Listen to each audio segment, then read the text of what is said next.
नमस्कार, कसे आहात तुम्ही सर्वजण? तर आपण आज सुरुवात करत आहोत आजच्या ब्लॉगची. पैठण या ठिकाणावरून. पैठण हे डॅम, पैठणमध्ये जो सगळ्यात मोठा डॅम आहे, म्हणजे महाराष्ट्रातीलच सर्वात मोठा डॅम आहे, त्याचं नाव आहे जायकवाडी धरण. तुम्हाला सर्वांना माहीतच असेल.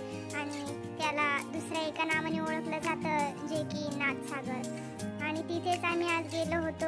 तर वरती गेल्यावर असे वाटले की जणू की स्वर्गातच आलो. तुम्हीही बघून तुम्हाला फारच आनंद होईल.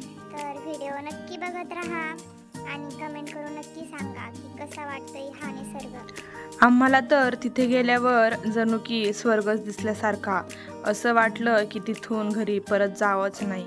एवढं छान, एवढं एकदम स्वच्छ, आणि महत्त्वाचं म्हणजे की हे धरण 100% भरलेलं होतं. तर जायकवाडी धरण हे महाराष्ट्रातील सर्वात मोठे व एक नंबर येणारे धरण आहे. आणि त्या धरणातच एक माणूस तर असा पोहत होता की तो एवढ्या लांब गेला होता की आम्हालाच भीती वाटायला लागली की पाण्याच्या खूपच लाटा येत होत्या.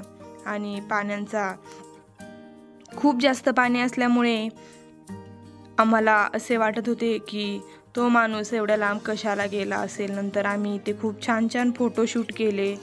आणि तुम्ही बघतच आहात की एवढं छान वातावरण झालेलं होतं. सर्व मुलांना पॉपकॉर्न आणि शेंगदाणे वगैरे घेतले होते. शिवन्या तर रागवली होती कारण की तिला जायचं होतं खाली.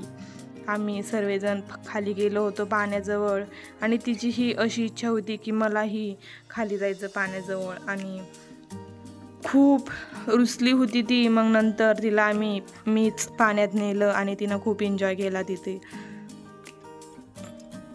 छोट्या बाळांना जास्त टाईम खाली ठेवणं योग्य नाही, म्हणून तिला थोड्या वेळ एन्जॉय करून दिला. आणि नंतर तिला मी म्हणजे वरतीच घेऊन गेलो. तर पैठण ह्या डॅमवर किंवा जायकवाडी या धरणावर कोण कोण अगोदर आलेला आहे नक्की कमेंट करून सांगा. आणि जायकवाडी धरण तुम्हाला कसे वाटले हेही कमेंट करून सांगा. त्याच्यानंतर शंभूही खूप रागवला होता की दीदीला नेलं आणि मला नेलंच नाही. मग त्यालाही घेऊन गेलो खाली. त्याने तर डायरेक्ट कपडेच काढायला लावले आणि एवढी मस्ती करत होता की वरती यायला नाहीच बोलत होता. पण त्याला बळच वरती घेऊन गेलो आम्ही. नंतर हे खूप छान असं वातावरण बघा किती सुंदर झालेलं होतं.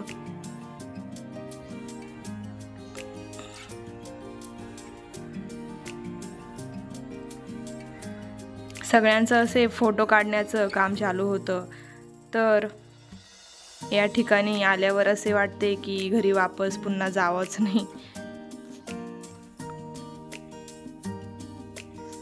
आणि आम्ही ज्या टायमिंगला गेलो होतो त्या टायमिंगला सनसेटही व्हायला आला होता. तर एवढं छान दिसत होतं की आम्ही थांबलो आणि मग नंतर सनसेट झाल्याच्या नंतर फोटोशूट केलं.